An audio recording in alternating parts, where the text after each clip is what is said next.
Dios le bendiga, este es su hermano y amigo en Cristo que le habla de nuevo, Robert Poole, y estamos en una nueva entrega.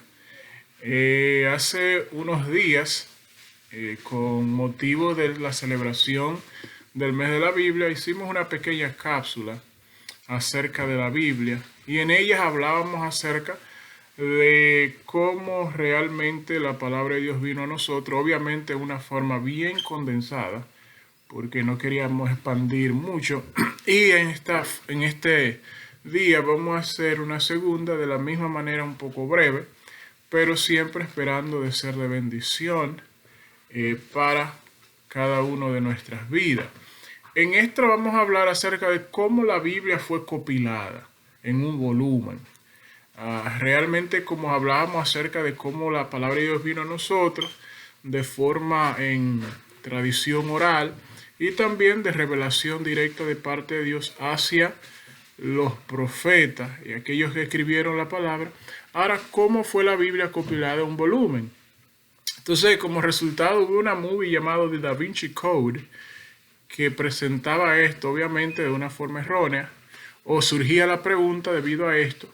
Entonces, las preguntas cómo fue copiada en un volumen, es necesario quizás nosotros hablar acerca de eso en una forma breve. ¿Cómo fue la Biblia compilada en un volumen? ¿Quién decidió poner estos volúmenes juntos?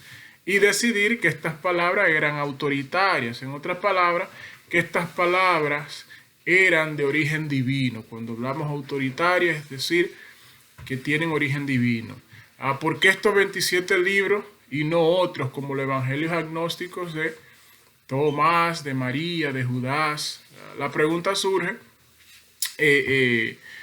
¿cómo fue que fueron compilados? Y obviamente los del Antiguo Testamento ya habían un canon de los libros del Antiguo Testamento y esos fueron más fáciles realmente de compilar porque ya habían más evidencias, obviamente, de estos. Los nuevos, como ustedes saben, fueron, o del Nuevo Testamento, un poco más difícil, ya que surgen entre ellos muchos libros agnósticos como los ya mencionados, de María, de Tomás, el Evangelio de Judas y todas estas cosas. Pero en el concilio de Nicea, Constantino escogió los libros que se quedarían en el volumen y quemó lo demás. Esta es la pregunta, esto es una pregunta, si fue que sucedió así. La realidad es que estos 27 libros fueron producto de la canonización.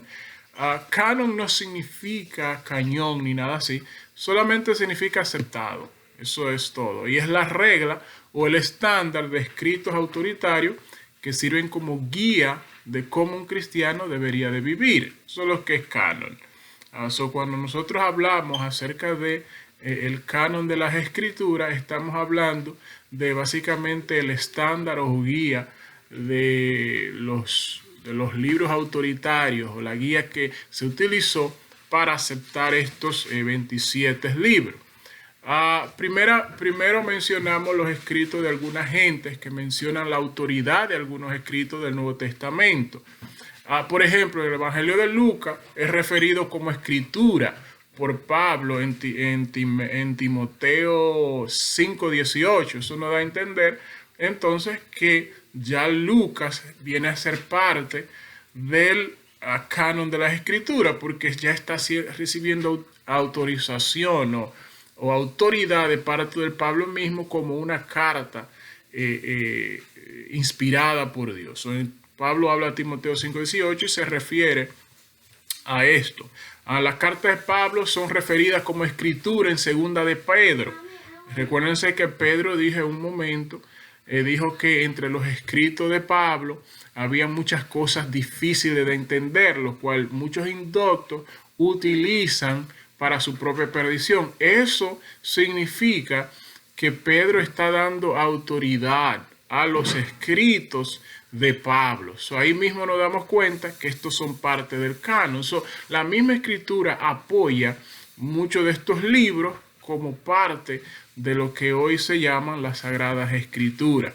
En el año 125 había un hombre llamado Policarpio, uno de los padres de la iglesia primitiva, posiblemente un discípulo de Juan, y escribió una carta a la iglesia de Filipa y se refiere a los escritos de Pablo, a los Efesios, como Sagrada Escritura. Entonces, esto también viene a ayudar el hecho de que cómo se escogieron estos escritos como palabras autoritarias, porque muchos de los discípulos escribieron acerca de ellos. Es decir, la iglesia primitiva daba autoría, y obviamente como ya estaban cercanos a lo que era Jesús y a lo que eran los discípulos de Jesús, ellos sabían qué era escrito por los mismos discípulos y lo que no era.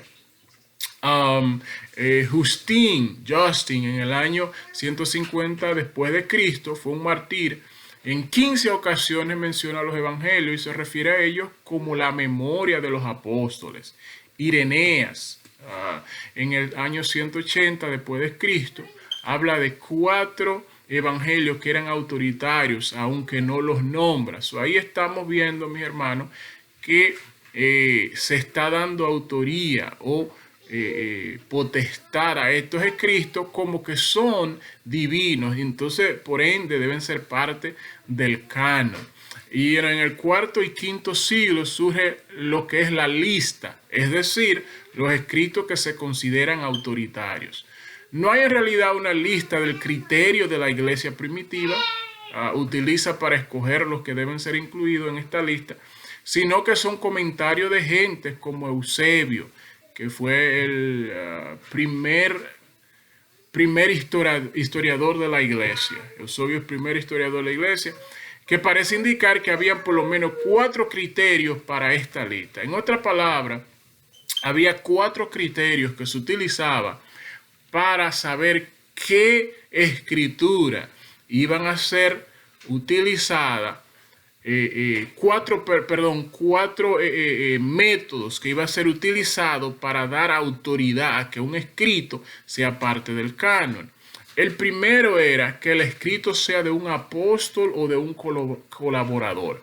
Es decir, si los escritos fueron por un apóstol o un colaborador, la mayoría de los escritos del Nuevo Testamento ha sido, por ende, de un apóstol o un colaborador. Por ejemplo, Lucas no era un testigo, pero recibió su información de testigos, y Marcos no era testigo, pero la tradición dice que recibió testimonio de Pedro. Tenemos a los Hebreos, cuyo autor se desconoce. Hay evidencias obviamente bíblicas en mi propio concepto y de muchos que Pablo escribió el libro de los Hebreos. Pero el libro de los Hebreos de hecho no pasó a ser parte del canon de inmediato por esa misma razón, porque no se conocía su autoría. Sin embargo, porque compartía con los demás escritos y no había contradicción, fue introducido. El segundo criterio era si los escritos eran ortodoxos, la razón por la cual lo hebreo fue aceptado. Es decir, ortodoxo, es decir, si era parte de las enseñanzas apostólicas o vino de Jesús.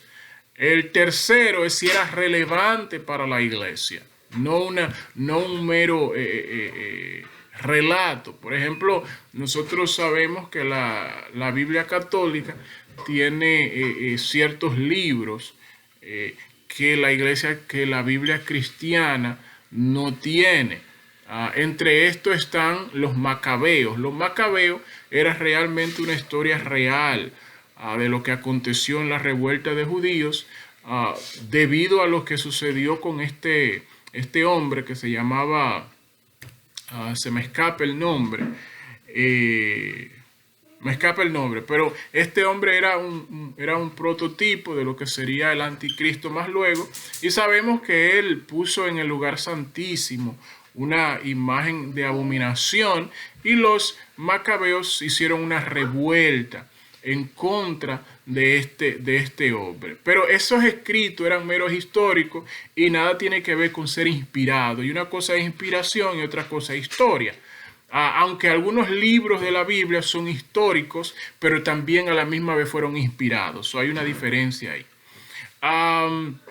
El cuarto punto era si era general o de uso permanente para la iglesia, es decir, no solamente relevante, sino que se usaban en la iglesia.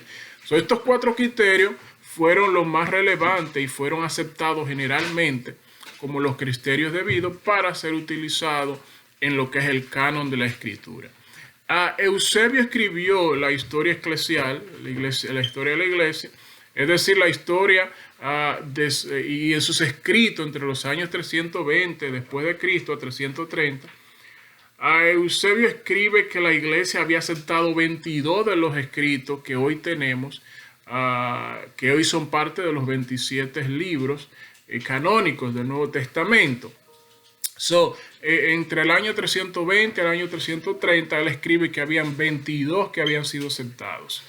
Habían 5 que todavía estaban en duda, como segunda Pedro, Santiago, Judas, segunda de Juan y tercera de Juan. Eran considerados en dudas porque dudaban si los autores en realidad escribieron estos libros. Y de hecho, hoy día, nosotros encontramos muchas personas que ponen en duda la autoría de primera y segunda de Juan y tercera de Juan y dicen que Juan realmente no escribió esto. Pero ya para el tercer siglo había una concesión de parte de la iglesia de que estos escritos realmente eran por parte del apóstol. Ciril de Jerusalén en el año 350 después de Cristo escribe a la iglesia, había aprobado 27, pero no eran los 27 que tenemos hoy. Este quería incluir el evangelio de Tomás. Fue el único que quiso incluir este evangelio y excluyó Apocalipsis porque dudaba que Juan lo escribió. El concilio de la Odisea, todos estos concilios que se hacían en la iglesia tradicional eran para tomar asuntos en cuanto a cosas internas de la iglesia. Y entre estas cosas estaban la decisión de qué libros deberían de ser aceptados o no aceptados en el canon de las Escrituras. Como acabo de mencionar, en el Concilio de la Odisea, reconoció 26 de los 27 que tenemos hoy. El Evangelio de Tomás estaba afuera, pero también excluyó el libro de Apocalipsis. El libro de Apocalipsis es uno de los últimos realmente que fue aceptado. Atenesias, en el año 367, es el primero que escribe que este punto la iglesia reconoce 27 libros en el Nuevo Testamento. Y es la primera vez realmente que tenemos los 27 que tenemos hoy y que se reconocen como el Nuevo Testamento. Gregorio de Nacianos en 390 después de Cristo también reconoce los 27. Y en el canon africano del 393 al 419 después de Cristo, obviamente, tenemos también la misma lista de los 27 que tenemos hoy. Y Agustín, 395 al 400, reconoce lo mismo. Por eso que en la última entrega estaba hablando que lo que tenemos hoy plasmado como la palabra de Dios fue recopilado entre los años 300 al año 400 después de Cristo. Todavía en estos años estaban siendo decididos cuáles libros deberían de pertenecer a lo que es el canon de la Escritura. Y ya en el concilio de Carthage, 397, solo reconoció 26, excluyendo Apocalipsis, porque tenía sus dudas de nuevo si Juan lo escribió. Pero cuando se reunieron de nuevo en el año 419, creo, después de Cristo, entonces se quedó, lo incluyeron de nuevo. La tendencia era excluir cartas, no incluir ya. Una gran cantidad de cartas fueron echadas fuera, las que no concordaban con la doctrina. Y esa es una de los que decimos que era uno de los criterios que se utilizaban. Las cartas tenían que armonizar. Y una de las recientemente, tan reciente como en el año 1100 después de Cristo, en la Reforma, el gran reformador Martín Lutero quiere excluir el libro de Santiago del canon de la Escritura. Eso es 700 años después de que ya estaba compilada todas las Escrituras. Él quería excluir el libro de Santiago. ¿Debido a qué? Debido a que Santiago dice que no solamente la fe no puede ser perfeccionada sin las obras. Y esto parecía contradecir o no armonizar con los escritos de Pablo, que decía que por solamente bastaba la gracia de Dios para ser salvo. Obviamente Santiago escribe su carta antes de Pablo, pero lo que desconocía el reformador era que la carta de Santiago realmente está fortaleciendo lo que Pablo dice y no es la excepción. En otras palabras, hay armonía entre los escritos de Pablo y los escritos de Santiago, pero él lo desconocía. Pero obviamente, gracias a Dios, que él preserva su palabra, y el libro de Santiago, que obviamente es un libro inspirado, no fue quitado de las escrituras. Ahora bien, la pregunta surge: si se encuentra la carta que escribió Pablo a la Odisea, ¿debería ser parte del canon? Ustedes se recuerdan que en un momento dado creo que Pablo le escribe a los filipenses y le dice a los filipenses: yo le escribí una carta a los de la Odisea, cuando ellos terminen, que esa carta se lo manden a ustedes y la de ustedes se lo manden a ellos para que lean. La pregunta es: si se encuentra esa carta, ¿debe ser parte del canon? La respuesta es sí. Pero obviamente, como Dios preserva su palabra, eso me da a entender que nada nuevo hay en la carta a la Odisea que no tenemos en la palabra de Dios. Yo espero que esto le haya sido de bendición y que este pequeño, esta corta video le haya sido de bendición. Cualquier pregunta pueden ponerla. Dios me le bendiga y Dios me le guarde. Si no se han suscrito, por favor háganlo y compartan.